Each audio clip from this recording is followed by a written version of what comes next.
the co-founder of the Urban Games and Research Laboratory, and she she monitors the projects of participation in the development of urban spaces, and she coordinates the Lithuanian team on cultural planning in urban cultural planning project.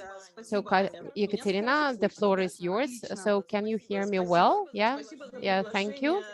And thank you for this invitation to participate in Kaliningrad Urban Lab in two-year project, which has been devoted to urban planning. We have got these laboratories from time to time, and they give us the platform to share the experience, to think about the cases, and to to accumulate our ideas and experiences. And I checked your agenda. It's really very interesting, and you've got very interesting case. So what is urban planning? And what is cultural planning? We will talk about the methodologies and practices which which are recommended by the Urban Lab. And we can start with some points, some issues which are the background for the methodology of cultural urban planning. First, we understand that the city is the dynamic system of relations, that's the ecosystem, and all the participants of this system have got a resource, not necessarily financial resource, but that's the time that we take to develop the surrounding space, to develop our relations with the community. That's our links, our skills, the private space, and our materials, and so on. And the conflicts are kind of the natural part of the development of this ecosystem, when we mean the ecosystem of barriers of a variety of relations, which can be used here. And when we speak about the cultural development of particular districts, we have a very optimistic view on the cases, but those people who have got the experience of participating in such projects know that some tensions, horizontal or vertical tensions within the urban districts, between the members of the community or between some organizations, can be seen as the natural part of the ecosystem, because that's life. And that is the life of these districts, of these neighborhoods. So just the life, the life takes place in different modes and in a variety of forms. Then the territories also have their own potential, that is landscape, the culture, history, the feeling of space, the sense of space, a sense of place, which is an integral part of the identity of the district. And then there are some other cultural practices which are implemented by the members of the community. So we have a territory, and this territory has got the resource, the potential, which is to be uncovered. And then the members of the territory who also have got their resources. So just if we think about the resource and how to develop the resource, we can plan something. So then we have got the neighborhood, the resource of the neighborhood, the resource of the city, and the place. But to define the resource of the space and the community, so the members of the community have to analyze it, because very often the members of the community are not aware of the value of the resource. So to understand the resource, we have to study the resource, and then we we focus the problem how to study the resource. Of course, we have to involve the community, the members of the community, and develop a cultural model. Like in this project, we attract the members of the community of the Baltic Sea region states, and there are different models in different neighborhoods. So the citizens can share their experience directly, or the municipalities can have some administrative resource to share well, just to share the experience. But anyway, the people, the citizens are, well, just the best experts of the place where they live. And that is the major approach of this cultural planning. So, and it's the process of co-creation for the district, using different techniques of design thinking, arts-based research, and so on. So I can give an example of a very short case, or very small case, which we developed together with a laboratory of urban games in 2013, 2014, when we started working with the historical district, which was in which was in some time in some kind of ruined condition in the beginning of the 20th century, and it was rather a criminal place, and people viewed it rather negatively. And an element of identity of this district in the 16th, 17th century, were the workshops, the pottery workshops, the glassmaking workshops, and the knowledge of it, the fact that we knew about such potential, gave us the instrument to develop one particular aspect of identity of this neighborhood, and gave us the vision how to attract the members of community into this neighborhood. And we developed just the ceramic mosaic. So this kind of the pottery, the pottery handicraft. And we developed the methodology, how to produce this, the mosaic, and we used it's rather cheap, it's not very difficult, and we used this instrument to get in closer contact with the local people and with the locals, because people got interested, and it's not very difficult, and they participated in our project, and we strengthened the link with the neighborhood, and then mediators and the local people got in closer cooperation. And that's kind of a good example how the project can have the artistic outcome. And so just this participation, the local participation, can develop some artistic outcome. So, and what are the methods for research? That's the inclusive research, creative workshops, the co-design, photo walks, storytelling, the guided tours with the local population, and sometimes these are the local people who become guides, some artistic interventions and cultural events in the neighborhood. This cultural planning is staged, and every stage includes the local residents.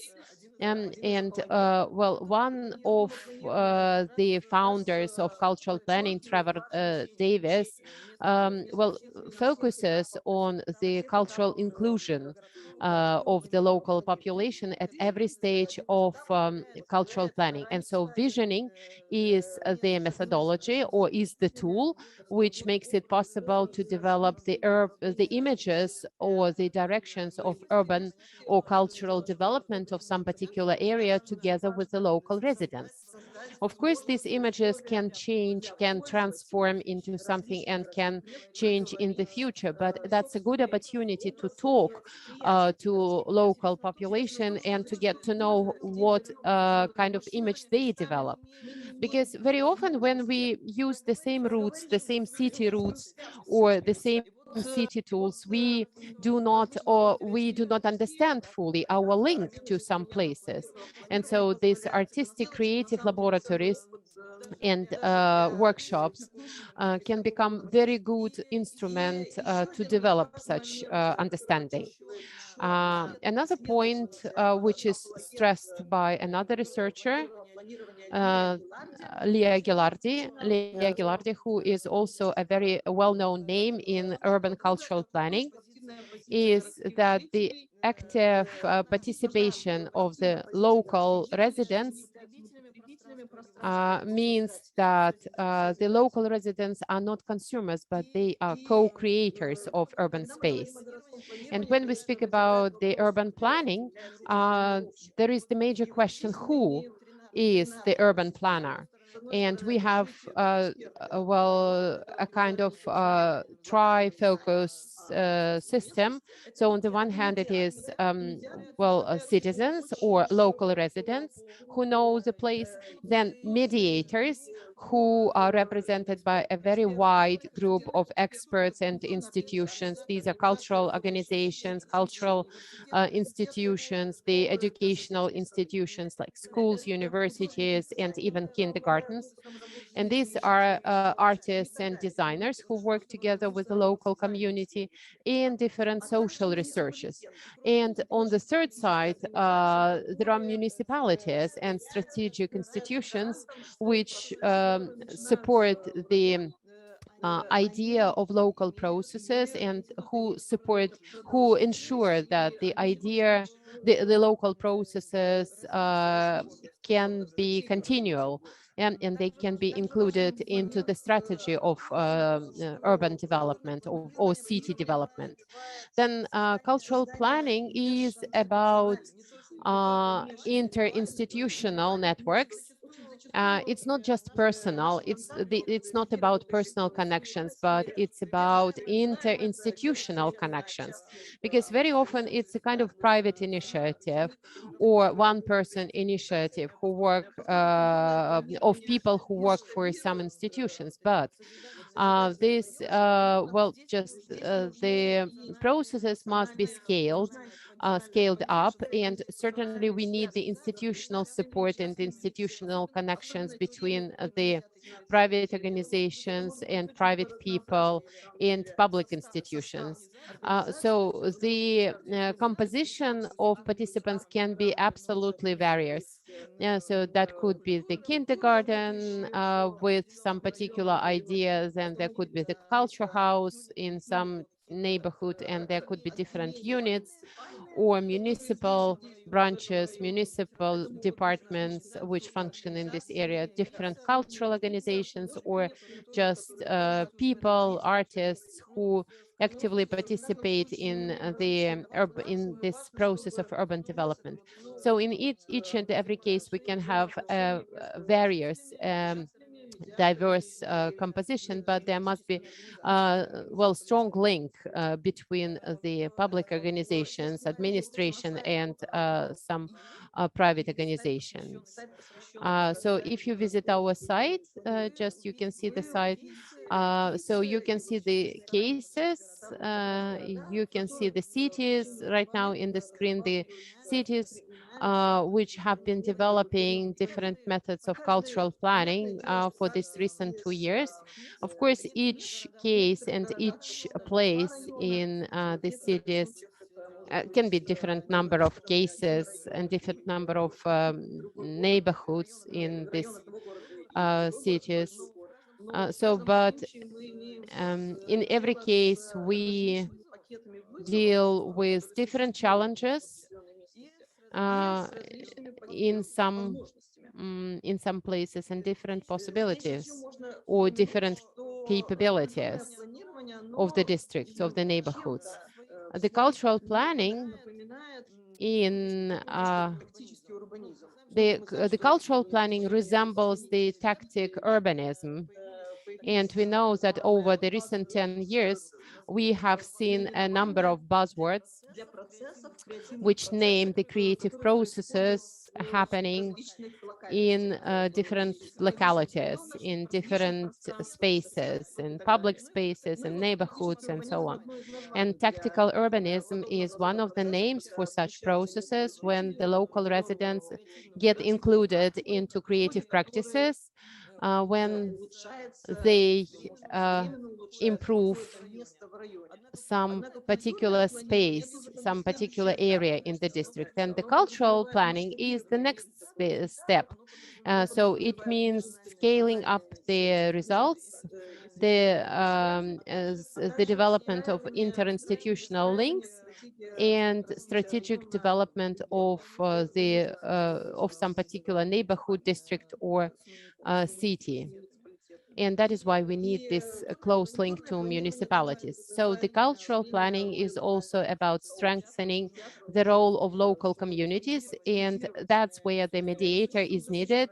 And the mediator has to intensify the existing resources, and together with the local residents, they have to develop a number of events, cultural events, like, well, for example, a set of guided tours around the district, which will make the narratives, the local narratives, better heard by the population. Or probably they can develop a series of art interventions which can promote some particular places in the neighborhood. And so then there will be a collection or a number of cultural events, cultural experiences, which result in the improved image of the district. For example, in Lithuania, we can have different directions in the process of cultural planning. And they can address some popular routes in the neighborhood, or some space links in the neighborhoods, and how they can be improved. And or it can be the identity of the neighborhood, which is based on the stories of the local residents. We work with some particular districts, suburban districts in Vilnius, with Šnipiškė and some other suburban neighborhoods in Vilnius, and all of them have their own stories. They have got some historical past, they have got some cases behind, and well, just these suburban districts are the ones which must be taken very attentively and carefully, because they all have their particular identity. Then another thing is revitalization of green areas, which is absolutely necessary within our urban technological space. And in Lithuania, in Lithuanian cities, these green zones become the places for sporadic parking places, parking lots, and that, of course, kills the image of the city. And then we have to think about the tools, how to activate and how to develop this green design in neighborhoods, in different courtyards. So just something that we can do together with the local residents. When I work with some local development in different cities, I understand that there is such a phenomenon as the city code. And I'm sure that in Kaliningrad, you have got much better experience in understanding your genetic city code. In Vilnius, there is a number of streets which are fully given to the cars, and they have got some pedestrian space, but they are not green at all. And every time when you cross the street, when you go along the street, you understand that you miss this. The street lacks the alley. The street lacks some spatial element, And just this kind of feeling that you lack something could be a very good indicator that you have to restore something. One of such streets in Vilnius is the street of Jekaterina Augustus, and when I found the archive pictures of the street, I found out that there was a promenade along the river, and of course, so just it was both transport and pedestrian street, but well, the transport was not so active as it is now. Yeah, and when you understand, when you see this image, when you understand what it looks like and what it should look like, you understand that what you have to restore and how you can recreate it and what scenario you have to take in recreating it. So then this kind of instrument or this kind of methodology is really very interesting and very productive. But of course, it's just the beginning.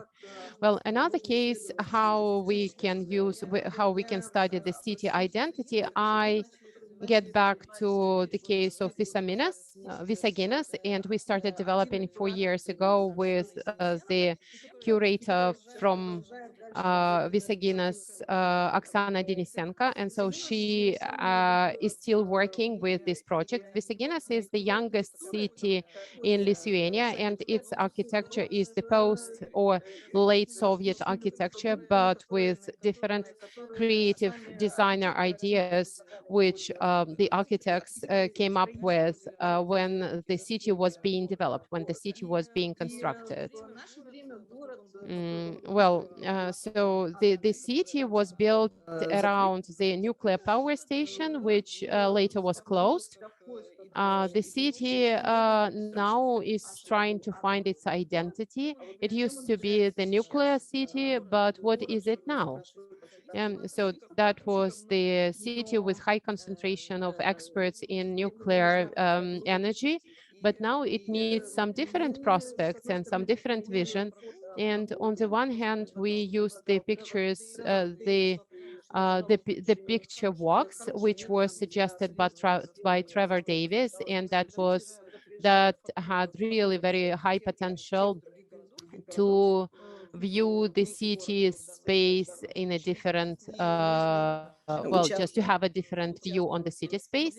And local people participate in such walks very actively, and they like it very much because uh, very often the locals have got the chance to show something interesting to the visitors. But at the same time, when visitors ask different questions, the city residents, the local residents, discover something new for themselves, and that's really surprising. The other method is the interview with local people, and Oksana Denisenko made a series of interviews with locals. And the main question was what connects the younger residents to this city, and what are they dreaming about in this city, and what they would like to do in this city.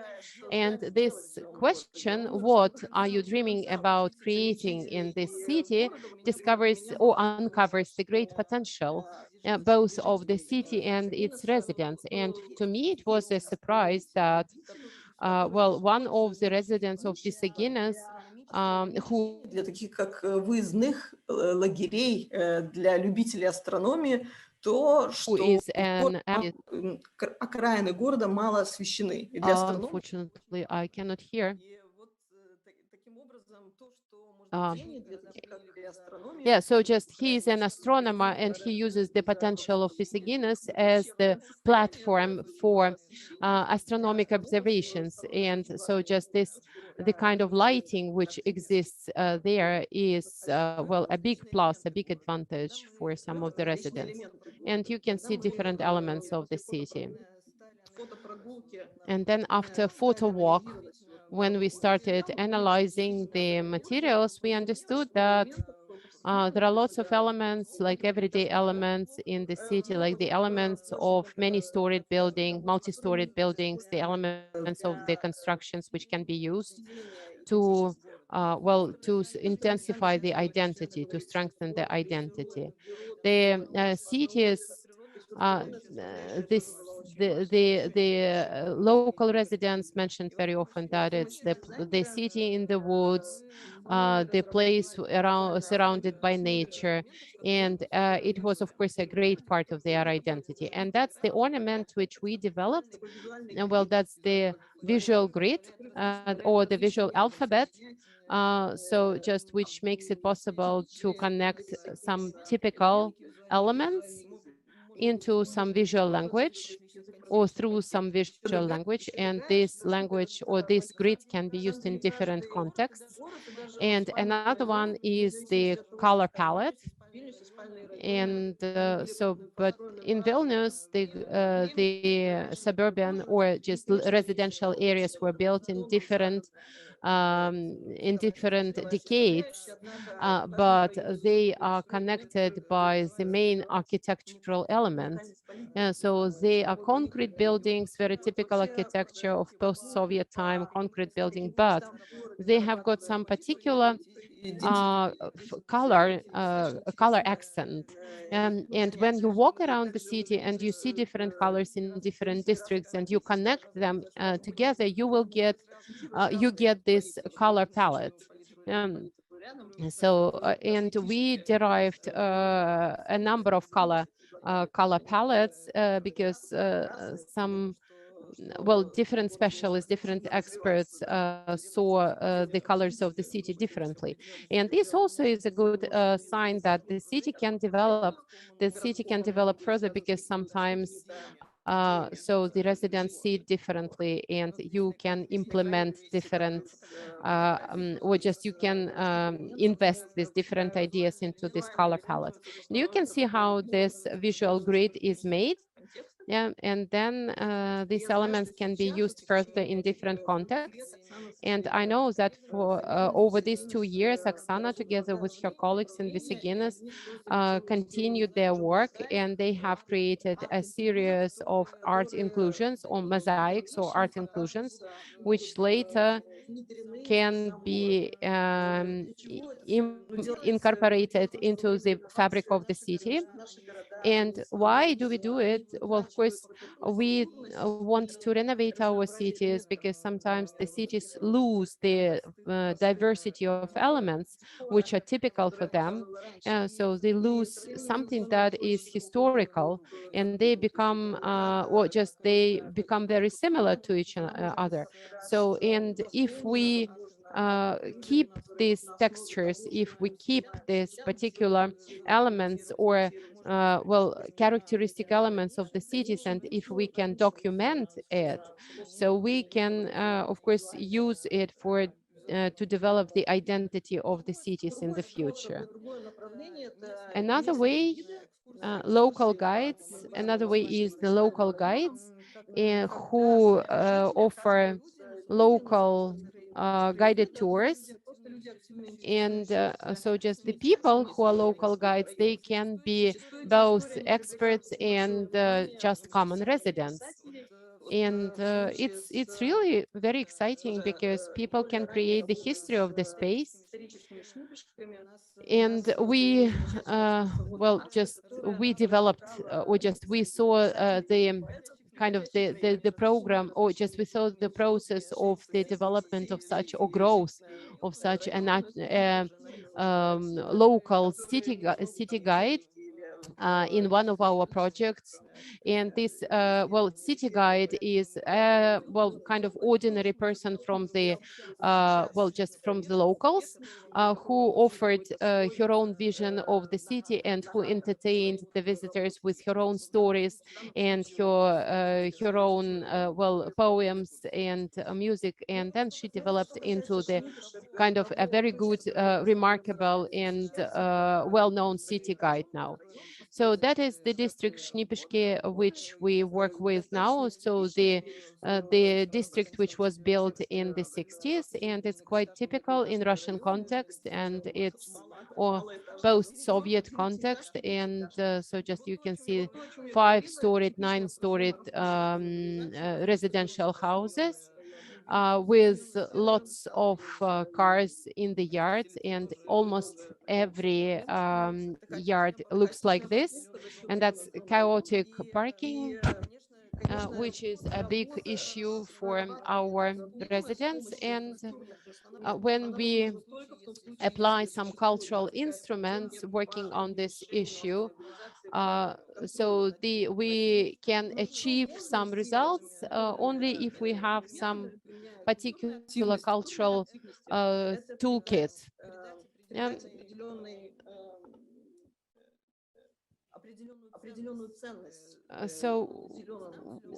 Just the most important thing is to introduce these green zones as something valuable. And and that is the only strategy which could save these zones from becoming parking lots. And our design workshops with the residents of Shnipishki made it possible to develop some particular ideas which could give some additional added value to the green zones, and you can see the results in the pictures. So in our art workshops, we developed some public spaces scenarios and public spaces images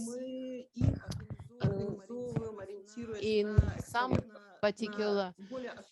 Well, we understand that we have to attract the active participants, and that is very often happens in some in some central places. But when it comes to the local, to the suburban residential areas, it's a different story, because these are usually quiet areas, and sometimes residents even joke that these are the places where they can sleep well. So in these cases, when we deal with the courtyards in some suburban residential areas, the local people understood the necessity to create the spaces for introverts, just some spaces which are suitable for some solitary relaxation, when you don't feel like talking to somebody and you don't want to get to mix socially.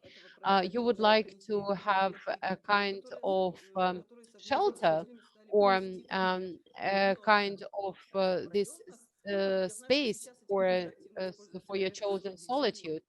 And well, one of the ideas is to create some kind of nests.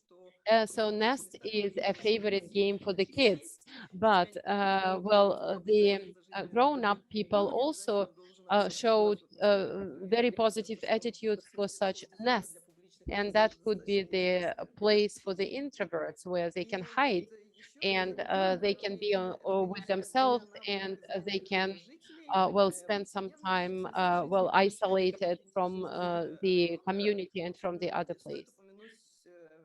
Then another element which stresses the identity of the district is the flower beds in front of the entrances to the houses, and I'm sure that you are familiar with this trend. And walking around the city, we understand how many people with green fingers live in our local houses, and when you start talking to such people, you understand that they are the kind of storage of unique knowledge about how to develop the green zones and how to develop the flower beds. And it's just another source for future urban development. And we can recall some public gardens in Stockholm, some public gardens in London, and so just that's a way to develop our urban space, to develop the secret gardens, to develop the flower spaces, and so just these are the private spaces which are decorated with flowers, but and they are kind of locked with limited access, locked places with limited access, but once a year they get open, and they become the venue, or they become the space for the flower festival. And this idea is really very fruitful, and people can demonstrate their skills in flower growing and in flower tending. And I guess that this, well, the experience of London, Stockholm, and Berlin could be really very efficient to us. And we can see the gardens, or just we can see the gardens in some local areas, and of course, that could be the element to improve the life in the neighborhood. So this idea was very attractive, and well, we developed a series of guided tours around the gardens. And at the end of summer, the gardeners, the local gardeners, will be taking different groups of visitors around the gardens. And these local guides will be sharing their experience and their knowledge about how to grow the garden. And then it's a good strategy to develop some new routes in the city, to familiarize yourself with some particular, well, spaces в районе. in the neighborhood, and you get the knowledge of the neighborhood. And after having done something once, you can develop your own knowledge of the place. Another instrument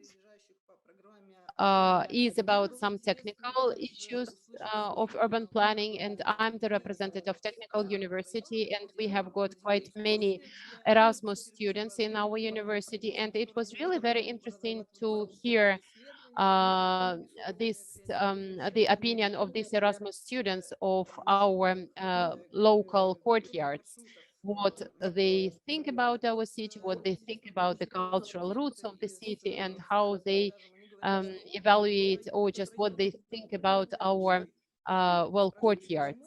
And it was really surprising to hear from some French students the remarks that, that neighborhood is the neighborhood of my dream. Yeah, so, and just it's really very surprising because well, when you bring the students to some particular neighborhoods, the local residents get very open, and they can talk about their neighborhood, and they can introduce the students to the place, and that's really very well, very encouraging. And this the experience of Erasmus students shows or opens some new vision to the locals. Yeah, because we get so much used to our places and to the look of our places, sometimes becomes very unexpected. And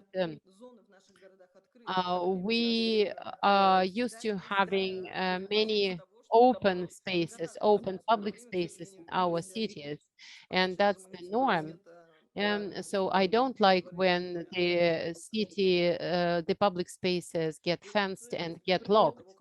So, and of course, it's really very nice to hear the review of the international students of what the city looks like. Yeah, so, and these are some examples of the student projects, what they have or what they can develop in the city. Of course, if it's about international students, these projects must have been developed in their local cities, but due to the lockdown, the students had to stay in our city, and they developed their cultural projects for the for our city. Um, so, well, there are lots of instruments how to develop the urban space, and how to develop some particular tools. Right now, we have got 54 walking guided tours in different cities of Lithuania. And the international students who returned to their native, to their hometowns, developed the cultural roots in their cities, and it means that the geography of our projects got widened, and so the students who use the same methodology go to their places and develop their own routes, and they involve a variety of different modes. It can be just a guided tour, or it could be a guided tour with some music, a tactile guided tour, which develop the sensor aspect, sensoric aspect of the guided tour. Yeah, so just different elements in different districts, which, well, through gamification, they can be activated. A variety of routes, and we get the feedback from the local people, and very often this feedback is very positive, and especially during the lockdown time, uh, we see that people are happy to spend their time outdoors, and they are happy to use the natural resource of their places. They are limited in their travel, and due to this, the local trips, the local guided tours are in very high demand. It's not about commercializing it, but it's about developing the cultural identity of the space. And it's a good prospect for our work, because it helps to develop well, the artistic potential of our districts. That's another example of our roots. And sometimes students think that, well, the district lacked um, some elements of curiosity. Well, and these elements of curiosity can attract many people, and they create art inclusions. Um, these art inclusions are very common in Šnipiškė district in Vilnius, and our students found out that the name of the district comes from the name of the merchant, one 19th century merchant Schnipke. And our students decided to create a room, a merchant's room, and they made this installation or this inclusion with a merchant's room, and you can find this room in the pavement of the district. And it's, well, art inclusion, and it, well, gets very much attention of the local residents and the visitors. Thank you so much. So just all our projects are work in progress, and we continue working, we continue developing different sites and different routes. And I hope that our site will give you full information about our sites, and we are looking forward to opening the exhibition in Kaliningrad and in some other cities. Thank you. So that's the end of my presentation. Thank you. Thank you, Katya.